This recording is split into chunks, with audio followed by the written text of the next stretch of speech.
नमस्कार सभी को। दोस्तों, बांग्लादेश की इंटरनेशनल क्राइम ट्रिब्यूनल ने बांग्लादेश की पूर्व प्रधानमंत्री और आवामी लीग की नेता शेख हसीना को मौत की सजा सुनाई है। अब ये फैसला साधारण नहीं है, ना ही किसी सामान्य आपराधिक मामले से जुड़ा है।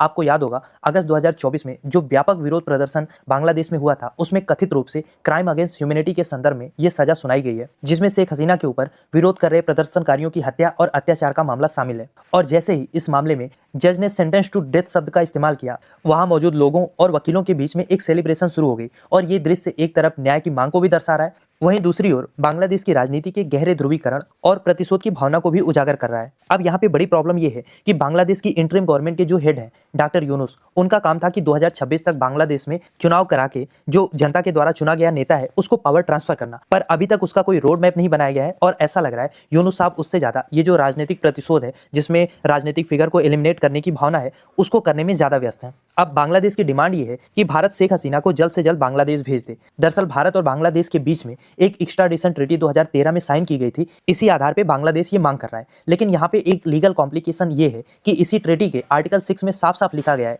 कि ये ट्रीटी पॉलिटिकल ऑफेंस को एक्सेप्शन देगी। अब क्योंकि शेख हसीना बांग्लादेश की पूर्व प्रधानमंत्री थी और जिन अपराधों के लिए उन्हें सजा दी गई है वो उनके राजनीतिक कार्यकाल और प्रदर्शनों पे जो सरकारी प्रतिक्रिया उन्होंने दी थी उससे जुड़ा हुआ है, तो लीगली अगर हम देखें तो भारत कानूनी रूप से बाध्य नहीं है शेख हसीना के एक्स्ट्राडिशन के लिए। लेकिन बांग्लादेश की इंटरिम गवर्नमेंट का कहना यह है कि भारत का ये अनफ्रेंडली एक्ट है, जिसमें वो शेख हसीना को शरण देके दोनों देशों के बीच में जो संबंध है उसको खराब कर रहा है। हालांकि बांग्लादेश की ओर से ये एक डिप्लोमेटिक प्रेशर है। बांग्लादेश को पता है 4000 किलोमीटर की लंबी बॉर्डर हम उससे शेयर करते हैं, तो जो ट्रांस बॉर्डर क्राइम है और टेररिज्म है उससे निपटने के लिए दोनों देशों के बीच में सहयोग होना बहुत जरूरी है। अब ऐसे में भारत के पास दो रास्ते हैं, या तो डिप्लोमेटिक प्रेशर में आके शेख हसीना को एक्स्ट्राडाइट कर दे, लेकिन ये कानूनी सिद्धांतों और जो संधि की भावना है उसका उल्लंघन होगा। इससे भारत की इंटरनेशनल जो क्रेडिबिलिटी है किसी भी ट्रीटी को लेके वो कम होगी। दूसरा रास्ता ये है कि भारत अपना रुख साफ कर दे कि हम किसी भी वैध लोकतांत्रिक प्रक्रिया का समर्थन करते हैं, ना कि राजनीतिक प्रतिशोध का। और भारत का अंतिम लक्ष्य है बांग्लादेश की स्थिरता, और इस लिहाज से शेख हसीना को एक्स्ट्राडाइट नहीं किया जा सकता। और अगर हम भारत के पर्सपेक्टिव से देखें तो एक स्थिर बांग्लादेश ही हमारे लिए अच्छा है, क्योंकि अगर बांग्लादेश बहुत ज्यादा रेडिकलाइज होता है,